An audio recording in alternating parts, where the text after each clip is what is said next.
Asociación Camino Anima Mundi presenta. Y bueno, con esta declaración de intenciones arranca esta inmersión profunda. Una reflexión que, francamente, supone un giro muy radical. Muy radical. Diría que casi, sí, casi escandaloso para los tiempos que corren. Totalmente. Porque el material que hay sobre la mesa hoy lanza una tesis que rompe esquemas. Plantea sin rodeos que el cristianismo no es bajo ningún concepto una técnica de autoayuda, Exacto. No es un manual para sentirse bien. ni un escudo contra el conflicto. O sea, hoy en día la mente humana tiende a buscar filosofías a la carta o herramientas de mindfulness para anestesiar la vida y no sufrir. Claro, para asegurarse el confort o la estabilidad emocional.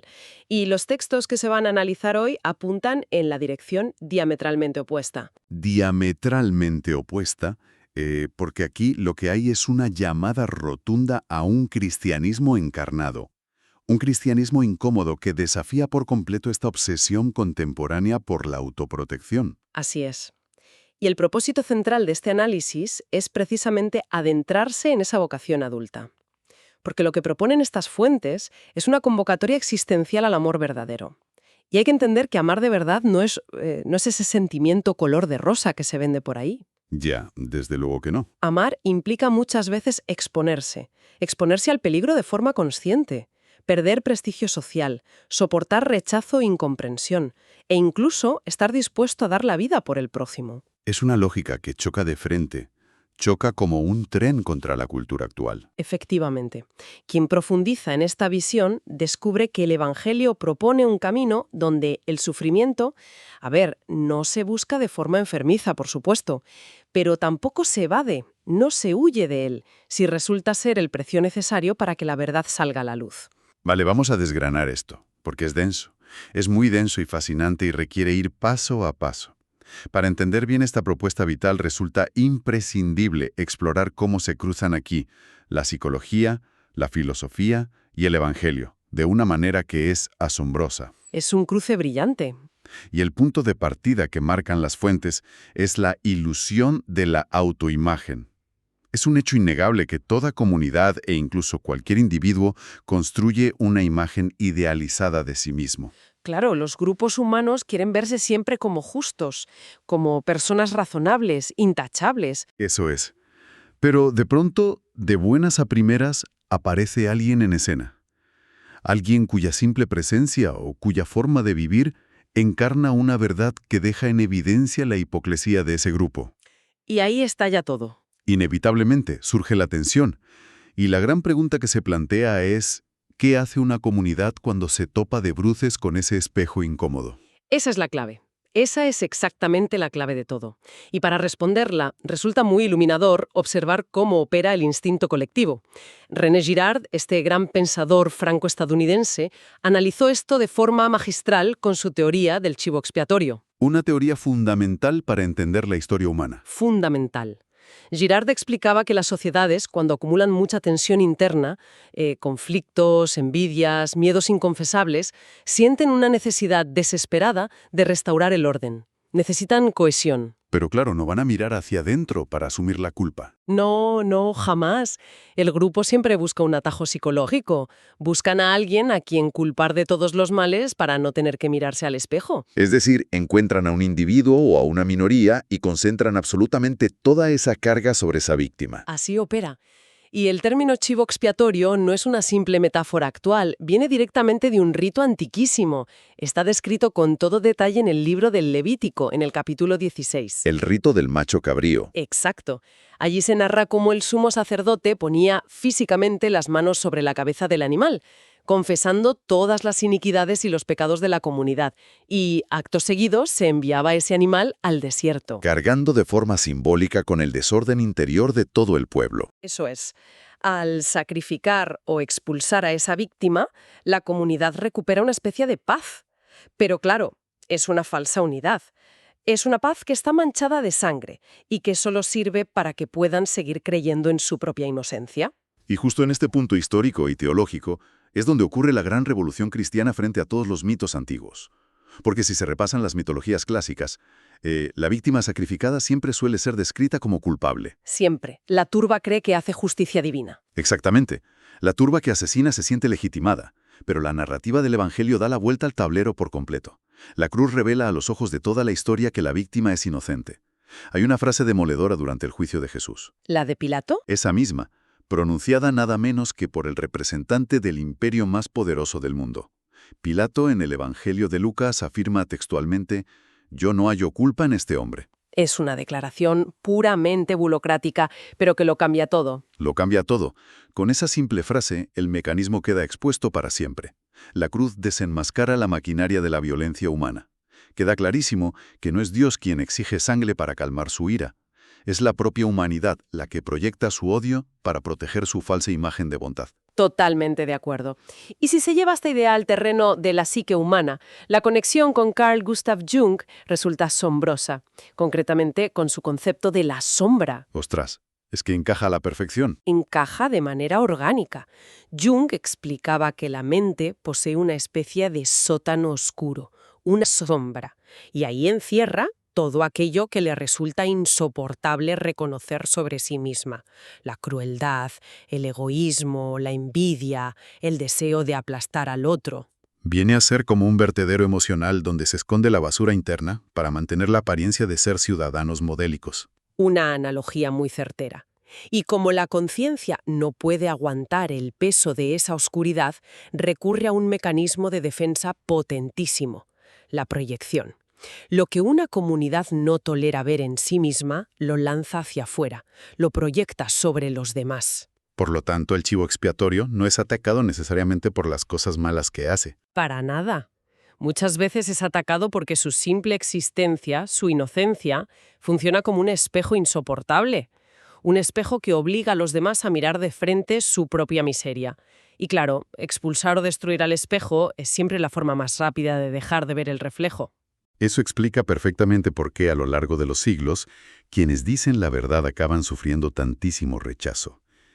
Y esto enlaza directamente con otra idea central de los documentos, que es el escándalo de la debilidad. Un tema durísimo de aceptar hoy en día. Durísimo. En sus cartas a los Corintios, Pablo de Tarso utiliza una imagen que, leída con atención, es subversiva. Se describe a sí mismo como una vasija de barro. Sí, llega a decir que la presencia de su cuerpo es débil y su palabra despreciable. Y sin embargo, afirma que lleva un tesoro incalculable dentro de esa vasija rota. Hay que detenerse a pensar en lo chocante que resulta esto ahora mismo. Para una mentalidad contemporánea obsesionada con el éxito, con mostrar vidas perfectas en redes sociales, con el empoderamiento continuo, asumir voluntariamente la posición de la vasija rota parece una locura absoluta. Nadie quiere ser el recipiente agrietado. Nadie. Todo el mundo huye de la vulnerabilidad. Y resulta escandaloso, porque choca de frente con el ego. Pero aquí lo fascinante es que reside una de las intuiciones psicológicas y espirituales más profundas de todo este material: el poder del espejo asimétrico y la demora en la respuesta. Vamos a entrar ahí, porque esto es vital. Hay que analizar esta dinámica con muchísimo cuidado. Pensemos en una situación de agresión, un insulto o una injusticia flagrante en el día a día. Si quien recibe la agresión responde de manera inmediata, si devuelve el golpe en el primer segundo o si sale huyendo despavorido, el conflicto se vuelve automáticamente simétrico. Se iguala. Exacto. Pasa a ser una simple lucha de egos, una pelea de poder. Claro, para entender este efecto en la vida cotidiana, imaginemos una discusión de tráfico o un debate acalorado en Internet. Si alguien recibe un insulto y responde pegando otro grito, el conflicto se nivela. Es una guerra donde los dos lados parecen igual de alterados. Y en ese escenario, la agresividad inicial queda difuminada, queda oculta bajo el ruido de la pelea. Y el agresor siempre puede justificarse pensando: bueno, me ha devuelto el insulto, así que yo tenía razón en atacarle. Ese es exactamente el mecanismo de ocultación. Pero, y aquí está el giro magistral que propone el cristianismo. ¿Qué ocurre si quien recibe el ataque sabe permanecer? Ah, eso lo cambia todo. Si tiene la capacidad espiritual de soportar el impacto inicial y decide no reaccionar, desde el mero instinto de autoprotección sucede algo extraordinario.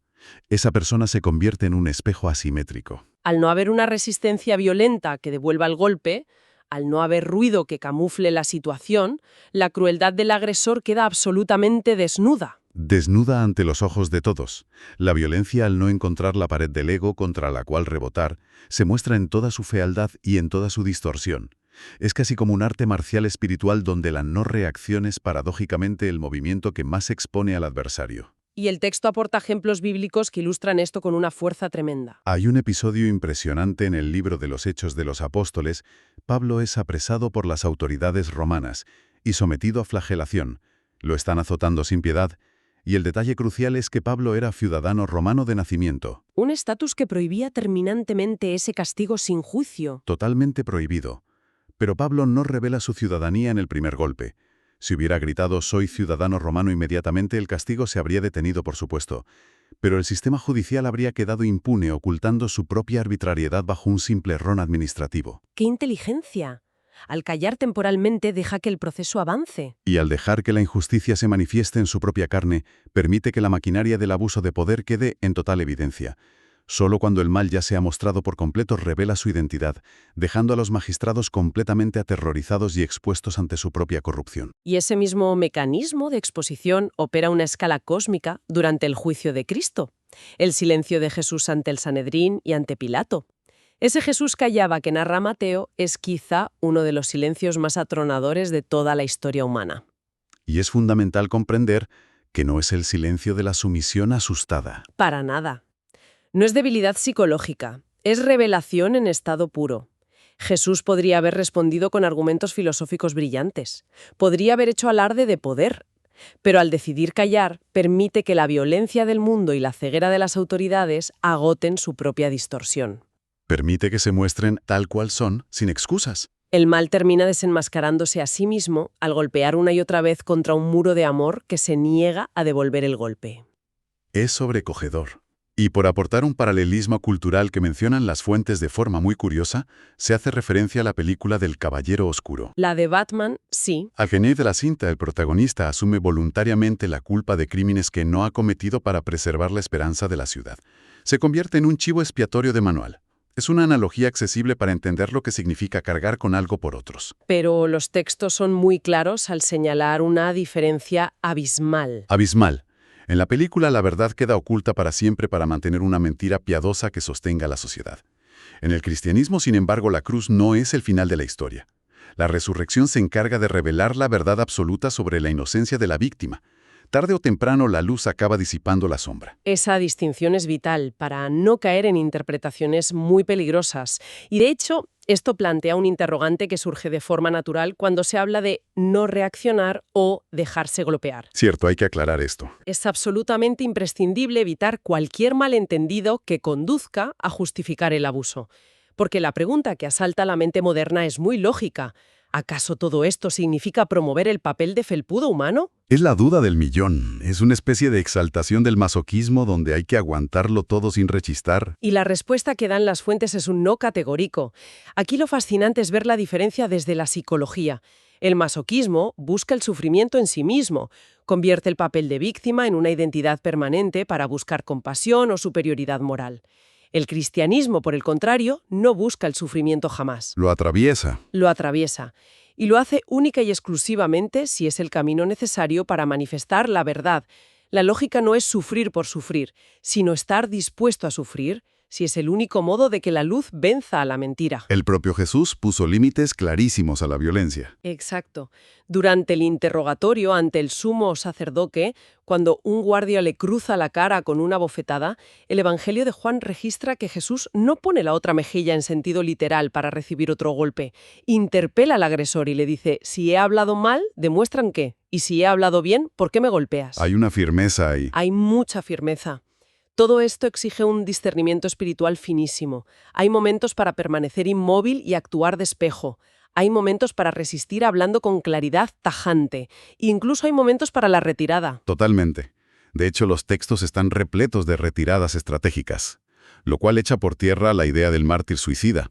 Hay una inteligencia táctica formidable en el Nuevo Testamento. Así es. Por ejemplo, cuando Jesús está en la sinagoga de Nazaret y la multitud enfurecida intenta tirarlo por un barranco, no se queda allí cruzado de brazos esperando la muerte.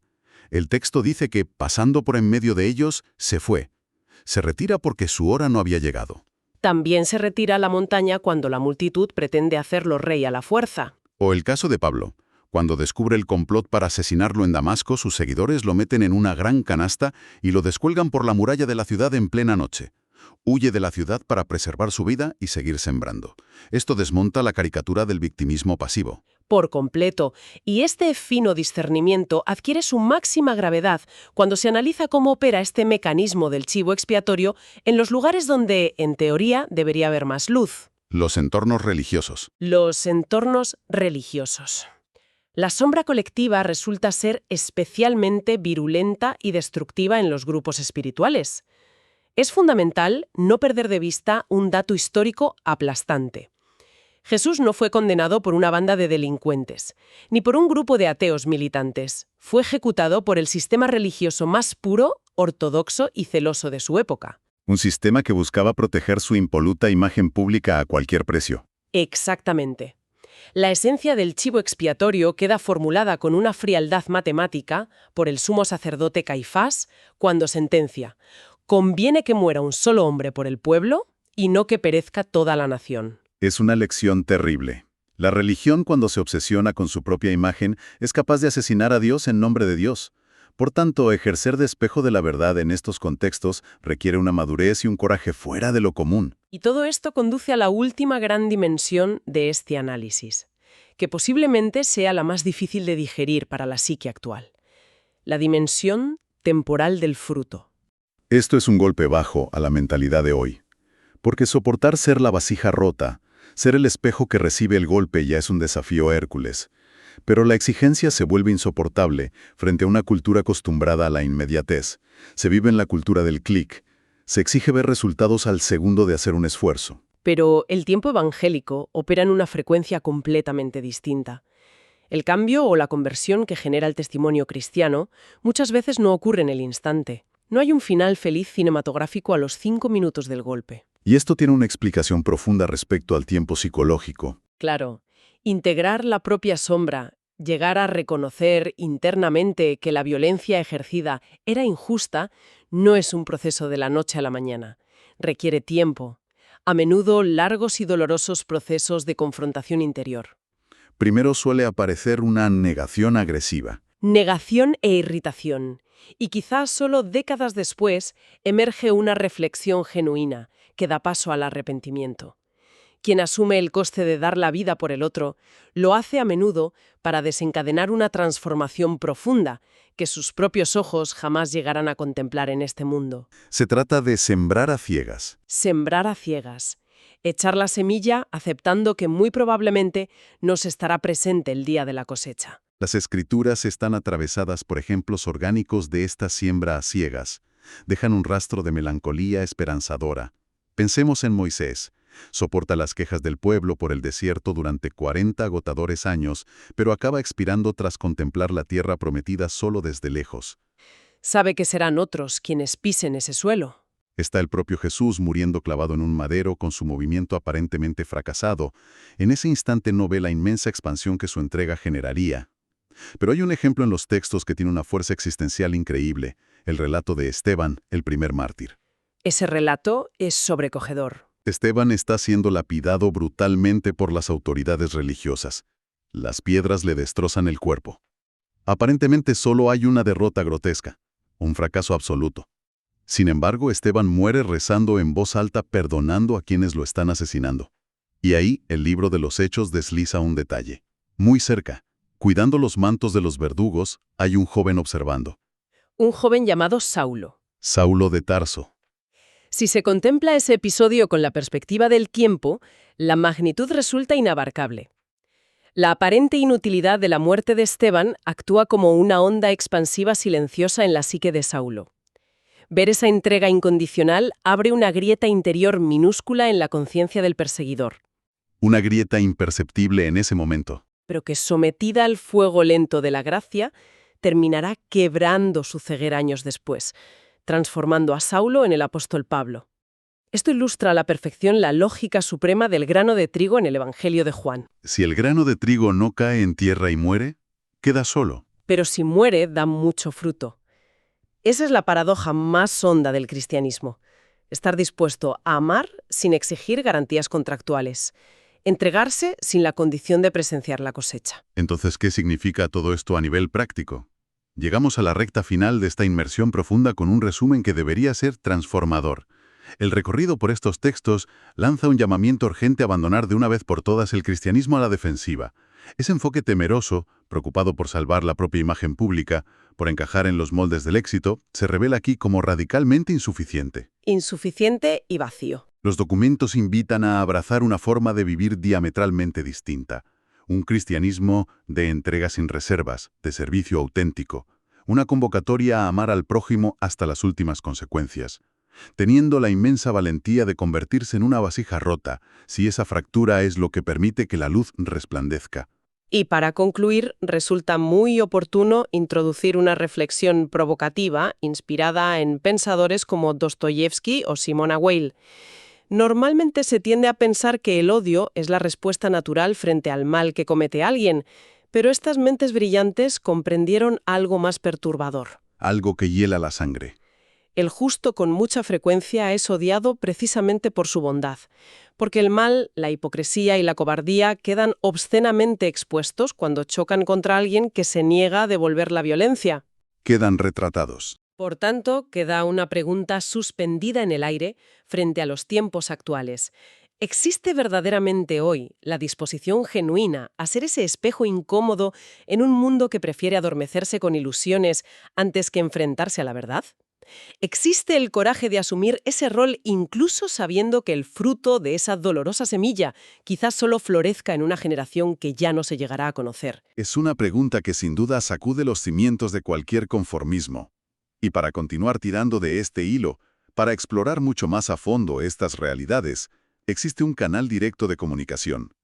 Quienes deseen solicitar más información sobre esta propuesta de vida tan radical y conocer de cerca el trabajo que se realiza, pueden hacerlo escribiendo ahora mismo un correo a la siguiente dirección: quiero@caminoanimamundi.org.